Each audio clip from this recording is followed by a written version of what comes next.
আজকে দেশ রূপান্তরে একটা বেশ মজার রিপোর্ট।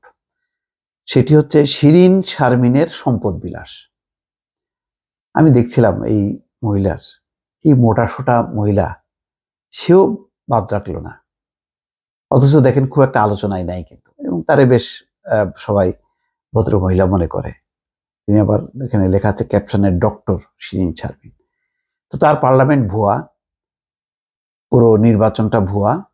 এই ভুয়া নির্বাচনের ভুয়া পার্লামেন্টে তিনি চুপচাপ বেশ ভদ্রলোকের মতন, তিনি ভদ্র মহিলার মতন, ভদ্রলোক তো বলা যাবে না, ভদ্র মহিলার মতন তিনি স্পিকারগিরি করে গেলেন। সবাই মনে করো কি সুন্দর ফুটফুটে, একটু মোটাসোটা, নাদুস নুদুস।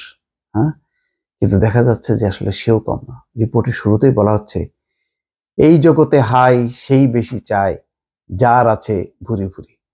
রবীন্দ্রনাথ ঠাকুরের চিত্রা কাব্যগ্রন্থের 2 বিঘা জমি কবিতার এই বিখ্যাত লাইনটি অনেকটাই মিলে যায় জাতীয় সংসদ থেকে সদ্য পদত্যাগ করা স্পিকার ডক্টর শিরিন শারমিন চৌধুরী বেলায়।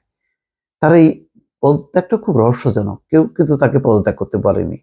মানে এর কারণটা হলো যে রাষ্ট্রপতি এবং স্পিকার এই দুজন থাকে, যে তারা পরবর্তী ওথ, মন্ত্রিসভার ওথ নেবেন রাষ্ট্রপতি, আর পরবর্তী যে পার্লামেন্টে যারা হবেন তাদের ওথ নেবেন শিরিন শারমিন। তো উনি পদত্যাগ করে বসে থাকলেন। পদত্যাগ করে কার মনের আকাঙ্ক্ষা, মনোবাঞ্ছা পূরণ করলেন সেটা বোঝা যাচ্ছে না। তাও যদি একটা নৈতিক অবস্থান থাকতো, নিজে ছিল হচ্ছে ভুয়া পার্লামেন্টের স্পিকার, হ্যাঁ, এই নিয়ে তার মানে লজ্জা থাকা উচিত। তার মধ্যে আবার বলা নেই কনে ফুট করে তিনি একটা পদত্যাগ করে বসলেন। মনে হলো যেন তার পদত্যাগ করার মধ্য দিয়ে একটা বিরাট একটা সংকটের মধ্যে পড়বে।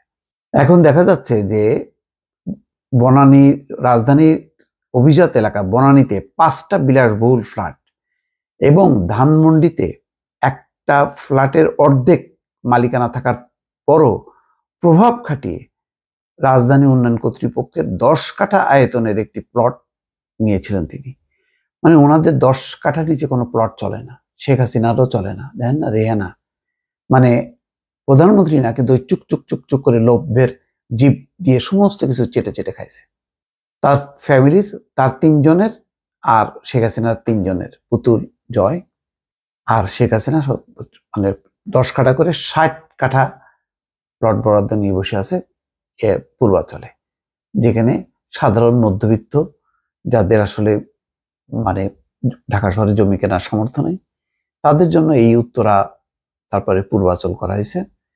যে এরা যেহেতু সরকারি চাকরিজীবী বা বেসরকারি চাকরিজীবী, তারা ব্যবসা করে না, বাণিজ্য করে না, ঢাকা শহরে তাদের মাথা গোঁজার ঠাঁই হবে না, এবং প্রাইভেট জমি কেনাও তাদের সামর্থ্য নেই। সুতরাং তাদের জন্য একটা ব্যবস্থাপনা, এটা বহুকাল ধরে আসছে, সেখানেও পর্যন্ত তারা হাত বসাইছে। তো স্বাভাবিকভাবে দেখেন সবকিছু মিল আছে, যেমন প্রাইম মিনিস্টার, তেমন স্পিকার, তেমন মন্ত্রী, তেমন এমপি, সবগুলো এক লাইনের। এরা 2022 সালে বিশেষ কোটায় ওই 13 ধারা, ওই 13 ধারায় মানে প্রায় 500 প্লট নিছে।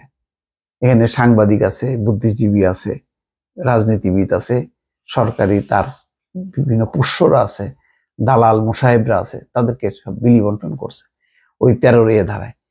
প্লটটি নিয়েছেন, প্লটের মূল্য বাবদ 34,27,544 টাকা পরিশোধ করলো। এর বাজার মূল্য প্রায় 10 কোটি টাকা। রাজুক থেকে এই তথ্য পাওয়া গেছে। দেখ, এদের বিষয়ে আসলে আর কি বলবো, মানে যত আপনি ঘাটবেন প্রতিদিনই দেখবেন নতুন নতুন তথ্য এদের। আগে এগুলি প্রকাশ হয়নি, এখন তো প্রকাশিত কোনো বাধা নেই। তারপরেও আমি বলবো যে বহু অজানা অধ্যায়, গল্প আছে যেগুলি এখনো অপ্রকাশিত রয়ে গেছে। দর্শক ভালো থাকবেন, আল্লাহ হাফেজ।